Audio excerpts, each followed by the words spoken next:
Bienvenue Stop Invest, la chaîne des top d'investissement. Ici, on parle essentiellement d'entreprises de qualité. Avons-nous une opportunité d'investissement, excusez-moi, sur Equinox? C'est la question à laquelle on va essayer de répondre en se basant sur les états financiers de la compagnie. Je rappelle que ceci représente uniquement mon point de vue et non un conseil d'investissement. Et comme d'habitude, je me réserve le droit de me tromper. Donc, ici, c'est une demande spéciale de nos abonnés. Donc, on va essayer d'aller regarder ici les éléments quantitatifs et essayer de déterminer si le prix actuel est intéressant pour ce genre de compagnie ici. Déjà, le plus important quand on arrive ici, c'est de savoir est-ce quel type d'entreprise on a. Donc, c'est bien de voir la description de secteur, la communication, etc. Mais il faut souvent aller regarder, même pas souvent, il faut toujours lire les rapports financiers de toutes les façons. Donc, si c'est une compagnie qui vous intéresse, je pense que c'est un travail que vous avez déjà effectué ici. Donc, moi, je vais me baser essentiellement sur les éléments quantitatifs, mais sachez que ce n'est que 50% du travail, parce que le 50% restant, c'est la lecture des rapports financiers pour faire parler ces chiffres-là. Donc, ici, pour ce type d'entreprise-ci, je regarde d'abord la tendance en termes de revenus. D'accord? Donc, le revenu ici est croissant, c'est bien. Mais le revenu est croissant par rapport à quoi? C'est la question que je me pose. OK? Donc, est-ce que nous faisons des acquisitions? Est-ce que c'est de manière organique, etc. Je vois ici qu'on a fait des acquisitions aux alentours de la dernière acquisition qu'on a faite était aux alentours de 2019 par là. Donc, vous constatez ici que les résultats actuels s'arrêtent au mois de juin 2022. D'accord? Donc, c'est-à-dire que présentement, si elle a publié ses résultats financiers, elle publie ses résultats financiers, je pense, annuels au mois de décembre 2023. Généralement, pour les compagnies européennes, sur le logiciel ici, la plateforme Coifin, vous n'aurez pas l'information concernant généralement le mois de septembre ou bien le troisième trimestre, parce que ces entreprises-ci publient uniquement les informations sur le chiffre d'affaires au premier trimestre et au troisième trimestre ici. Et au deuxième trimestre et quatrième trimestre, on vous donne l'information ici concernant le bilan comptable, etc. Or, toutes les entreprises, par exemple, nord-américaines présentent des résultats financiers ici trimestriellement. Et quand on dit résultats financiers, ça prend également en considération le bilan comptable. Donc, généralement, quand vous me donnez comme état financier ici le chiffre d'affaires, ça n'a vraiment aucune importance ici. Mais n'empêche que ça peut nous permettre de voir à peu près si l'entreprise ici se comporte bien. Et également, ça peut nous permettre à peu près de pouvoir, de faire faire des estimations. D'accord? So, je ne dis pas que c'est pas si important que ça, mais on n'a pas 50%, on n'a pas toute la totalité des informations financières ici. C'est pour ça que généralement, vous allez voir ça ici au mois de juin. Au mois de juin, c'est la dernière fois qu'on a eu les informations financières au complet. Donc, ça dit que le compte des résultats, le bilan, ainsi que le tableau des flux de trésorerie. D'accord?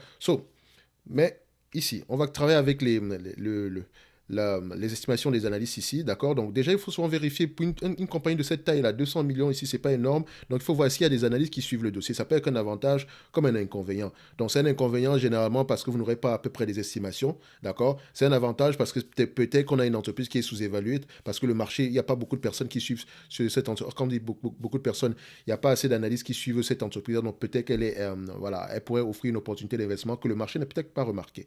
OK? Donc, ici, on a 4 analyses sur le dossier. Donc, moi, je vais regarder les revenus ici sur les 12 prochains mois. Donc, sur les 12 prochains mois, on s'attend à avoir des revenus de combien? Sur les 12 prochains mois, on s'attend à avoir des revenus aux alentours de...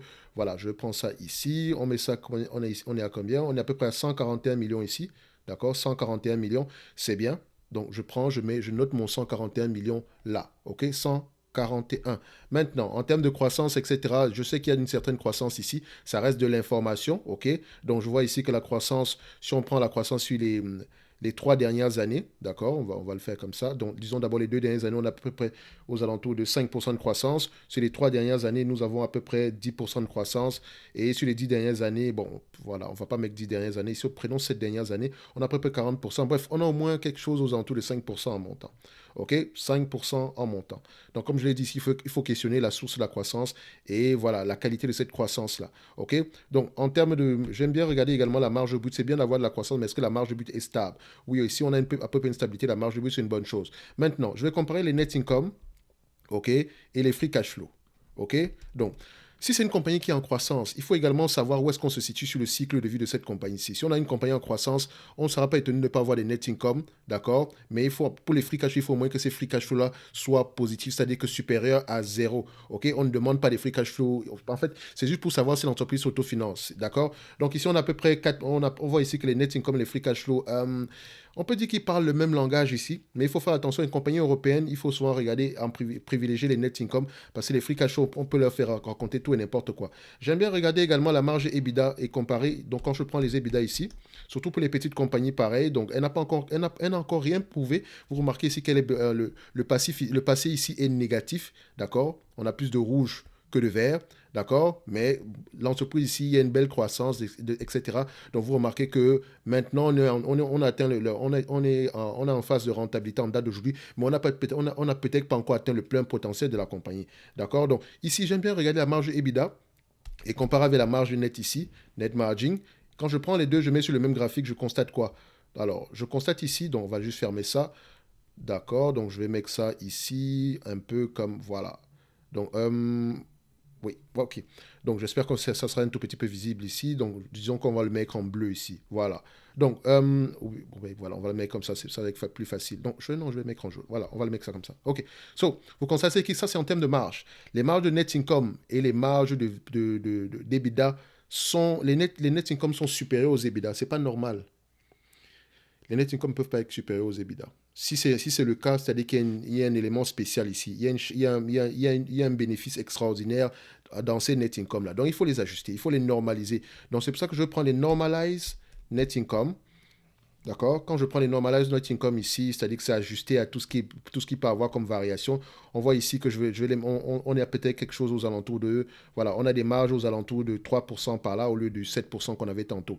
OK? Donc, le plus important ici, c'est on est à peu près des marges et on cherche à peu près la véritable information. Pourquoi? Parce que je les compare parce que je sais que quand je vais aller essayer de regarder quand je vais essayer de faire la valorisation de cette compagnie-ci, on va avoir quelques petits soucis. Donc, on va devoir utiliser soit les net income, mais tout en sachant qu'on n'a pas encore atteint la pleine rentabilité, ou bien les EBITDA. D'accord? Faisons simple. Donc, pour les nets, commençons déjà par les net income ici. Je dois prendre en considération ce que disent les analyses. Donc, les analyses ici, encore une fois, ça reste une estimation. Donc, quand je vais lire les rapports financiers, je vais essayer de trouver les réponses nécessaires par rapport à cette estimation-là. Parce que si je prends juste les net income normalisés ici, d'accord? Si je prends les net income normalisés par rapport à ce que l'entreprise a déjà produit par le passé, je prends la médiane.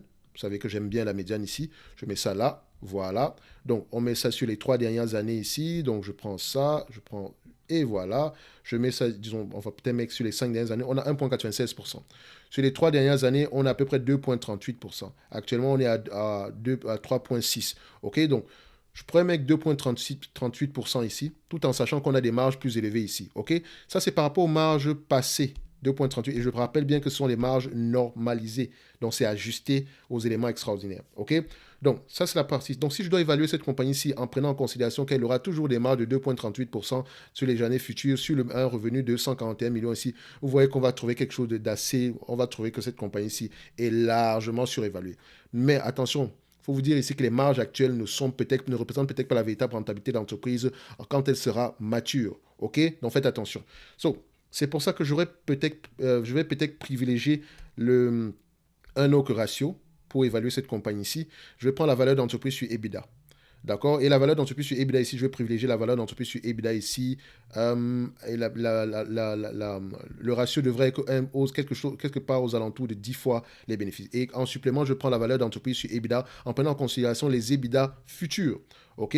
Donc, en moyenne, ici, le marché paye combien pour cette compagnie-ci? En moyenne, le marché paye 9 fois les EBITDA, donc ajusté en conséquence. Donc, en moyenne, le marché paye 9 fois les EBITDA.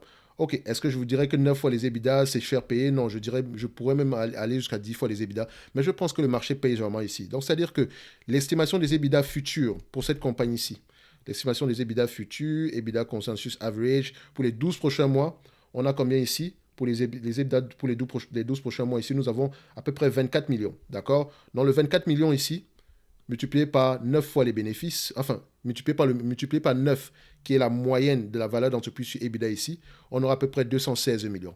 Moins la dette nette ou plus le cash net. N'oubliez pas qu'ici, on parle de la valeur d'entreprise. Donc, pour trouver la capitalisation boursière, on doit enlever la dette nette ou bien on doit faire plus le cash net.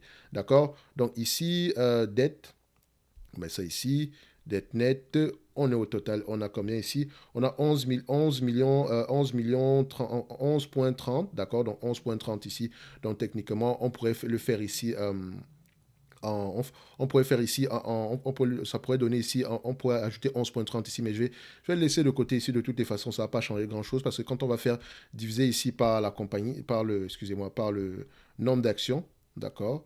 On met ça ici, voilà, divisé par 26, divisé par 26,16, on aura une valorisation aux alentours de 8,25 €. D'accord? Donc, je préfère utiliser la valeur d'entreprise sur EBITDA sur cette compagnie-ci parce que je sais que les net income ne vont pas raconter la véritable histoire ici et je pourrais prendre en considération ce que disent les analystes, par exemple.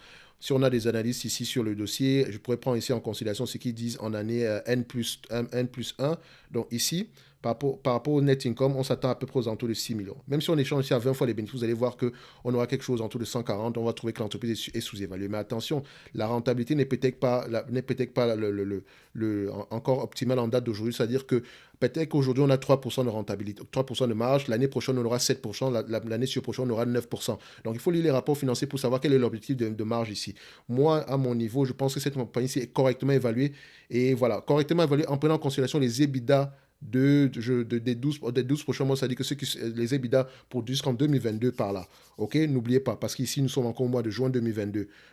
D'accord. Donc, ici, on pourrait se dire qu'au prix actuel, l'entreprise est correctement évaluée et toute croissance supplémentaire ici pourrait être bénéfique pour l'entreprise. Toute augmentation des marges ici pourrait être bénéfique pour l'entreprise. D'accord? Donc, je rappelle toujours ici que pour ceux qui veulent aller plus loin, nous avons le service Top Premium. Vous pouvez demander des analyses ici quantitatives comme celles qu'on a en train de faire présentement ici. En supplément de ça, moi, je vous propose 2 entreprises par mois. Donc, avec les notes d'analyse, si vous ne savez pas c'est quoi une note d'analyse, allez regarder les vidéos sur McDonald's, sur Nvidia ou bien sur Stanley Black Decker. OK? Donc, ce sont des analyses qui sont basées à peu près sur la lecture ici des rapports financiers. OK? Donc, il ne s'agit pas juste de proposer l'entreprise, mais également on fait le suivi, d'accord? C'est-à-dire que on vous aide, enfin, pas qu'on vous aide également, c'est que je vous aide également à pouvoir faire vos propres analyses. Donc, si vous avez des questions par rapport aux entreprises que je propose, je pourrais y répondre et vous apporter également les preuves, enfin, les informations, enfin, quand on dit les informations, le support, où est-ce que j'ai trouvé cette information-là, entre parenthèses, ou où est-ce que vous pouvez trouver cette information-là de vous-même, parce que le but est d'être également le plus indépendant possible, ok?